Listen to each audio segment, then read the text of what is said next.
China's social credit system has arrived to America. We highly recommend that you start working on Plan B. This is by Simon Black, Sovereign Man, on Collective Spark, for reporting on corruption among government officials. Who was arrested, accused of fabricating and spreading rumors, and fined.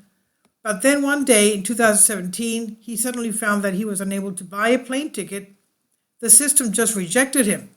He also found he could not purchase certain train tickets. He then discovered that he was unable to acquire a loan from any bank and even forbidden from buying property at all.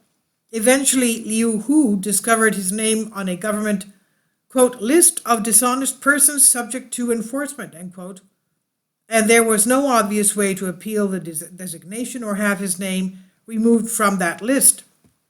Hu was one of the early victims of the Chinese social credit system, which blacklists citizens who are found to be untrustworthy in the sole discretion of the Chinese government.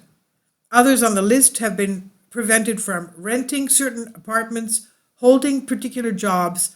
They've even had their bank accounts frozen. Sometimes all it took to become blacklisted was an accusation from a disgruntled business partner or a social media post critical of the government. We're talking about Chinese communism here. It's almost like an official version of the Twitter mob's habit of canceling people for wrong thinking. And these types of mobs are easy enough to ignore for most of us, but now it's become more mainstream to purge people who have bad social credit. For example, PayPal announced an inquisition in partnership with Anti-Defamation League to research funding for extremism on its payment platform. They're extremely vague about what exactly they will consider extremist content, but there are some ideas.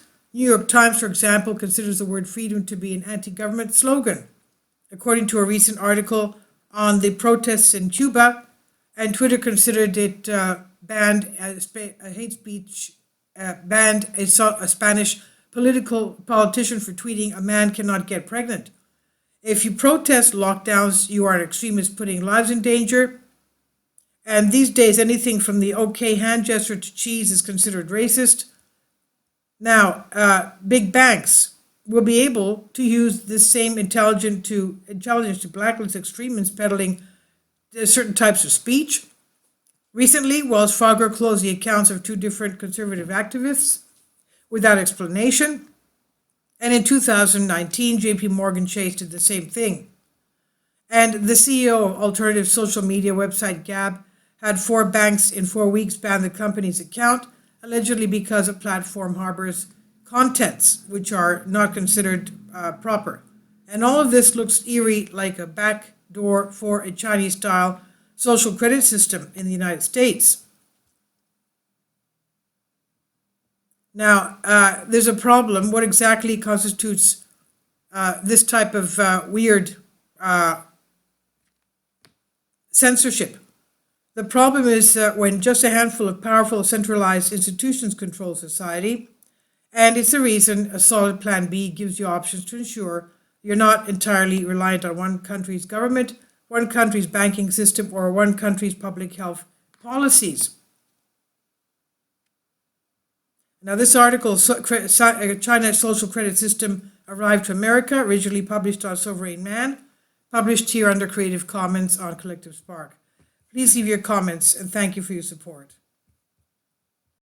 Kindly support my Patreon account. The daily posts are 5 videos daily, and they are totally different from what I have on my YouTube channel. Thank you so much for your support and that you find all my content so interesting. You'll find the Patreon account details in the description box below.